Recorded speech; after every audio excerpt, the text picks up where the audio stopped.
आगे आगे होता क्या है और आगे आगे क्या हो रहा है, ये अगली खबर में आपको हम बताते हैं। प्रदेश में राज्यसभा चुनाव को लेकर सरगर्मी तेज हो गई है। कांग्रेस की दावेदारी पर जेएमएम के वरिष्ठ नेता सुप्रियो भट्टाचार्य ने कहा है कि दावेदारी के लिए हर कोई स्वतंत्र है। साथ ही उन्होंने कहा है कि कांग्रेस के साथ लोकसभा की सीटों पर सहमति बनी थी।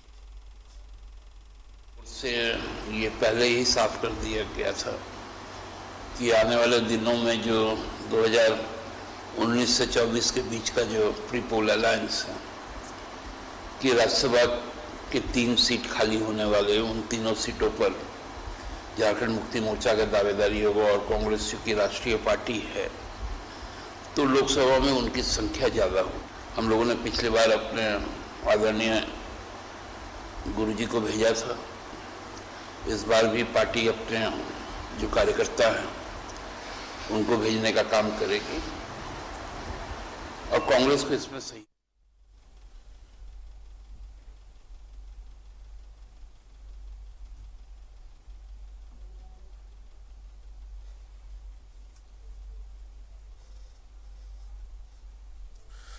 तो कांग्रेस के नेता मुख्यमंत्री से मिलने पहुंचते हैं और इस मुलाकात के बाद बहुत सकारात्मक बातें अंदर हुई है बैठक में, ऐसी बातें बताते हैं। और उसके ठीक तुरंत बाद जेएमएम के वरिष्ठ नेता सुप्रियो भट्टाचार्य प्रेस से मुखातिब होते हैं और उनका कहना है कि लोकसभा को लेकर सहमति बनी थी, हम तो इस बार अपने कार्यकर्ताओं को राज्यसभा भेजेंगे। इस पूरे मसले पर बातचीत करने के लिए हमारे सहयोगी हैं राकेश, उनसे ही ज्यादा हम जानकारी लेते हैं। राकेश, जिस तरह से पहले कांग्रेस के नेता पहुंचे, मुख्यमंत्री से मिले, सकारात्मक बातचीत हुई, ऐसा आलमगीर आलम ने बताया, और उसके बाद सुप्रियो भट्टाचार्य का बयान आता है, तो इससे यह कहा जाए कि झारखंड में किचकिच शुरू हो गई है कांग्रेस और जेएमएम के बीच राज्यसभा चुनाव को लेकर, तो गलत नहीं होगा। आपकी समझ से हम समझना चाहेंगे।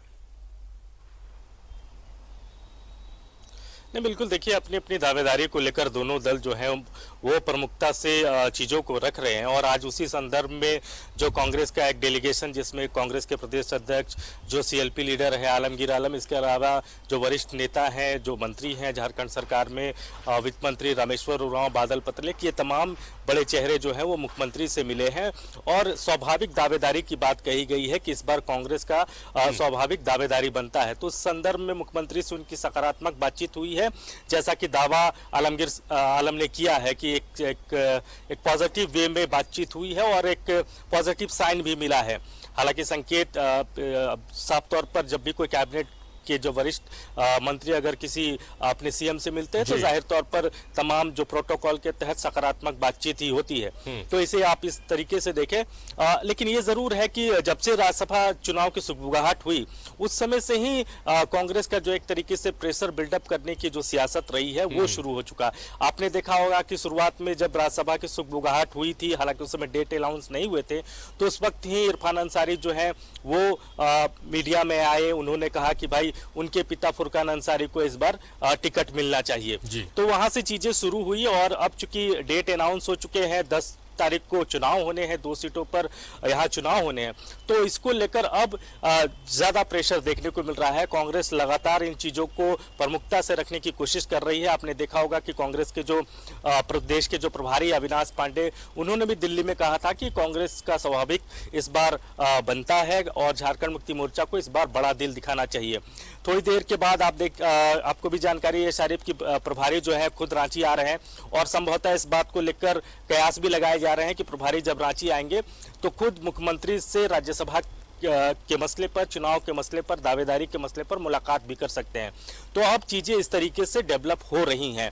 इस बीच झारखंड मुक्ति मोर्चा लगातार कांग्रेस को वो बात याद दिलाने की कोशिश कर रहा है कि जो कमिटमेंट चुनाव के वक्त गठबंधन दलों के साथियों के साथ हुआ था, खासतौर पर कांग्रेस के साथ हुआ था कि 2019 से 2024 के बीच राज्यसभा की 3 सीटों पर चुनाव होने हैं। तो ये जो कमिटमेंट था उसमें ये बात कही गई थी कि तीनों सीट पर back to back Jharkhand Mukti Morcha अपना उम्मीदवार देगा और इसके बदले में 2024 में जब लोकसभा के चुनाव होंगे तो उस समय झारखंड मुक्ति मोर्चा बड़ा दिल दिखाते हुए लोकसभा की ज्यादा सीटें कांग्रेस के खाते में भेजने का काम करेगा। तो ये चीजें तय हुई थी और इन्हीं चीजों का अब झारखंड मुक्ति मोर्चा जो है वो हवाला दे रहा है।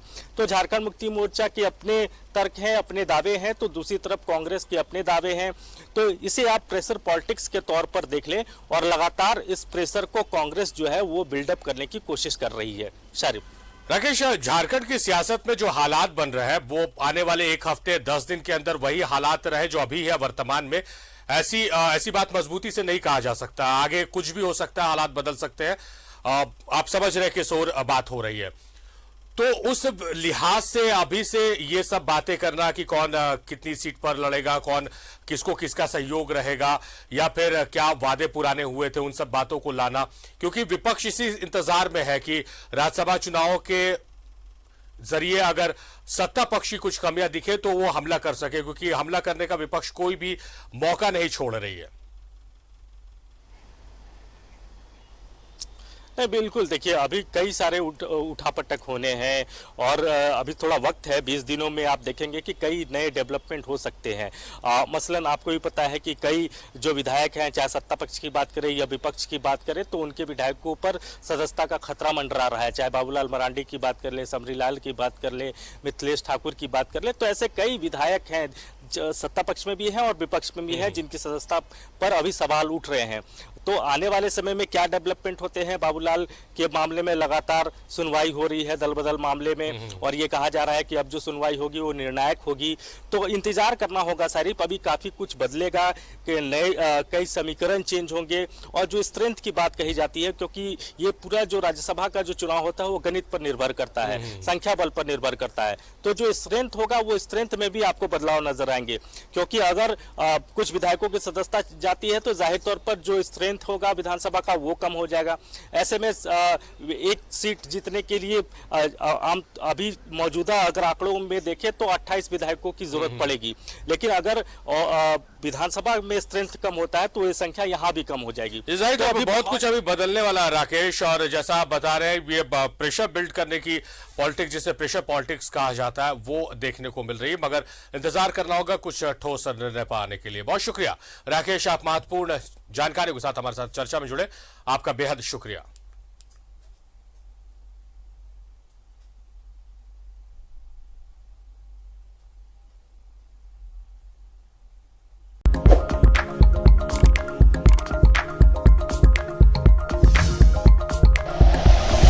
Like and share videos, subscribe करें हमारा चैनल और प्रेस करें बेल आइकॉन। News 11 भारत, सच है तो दिखेगा।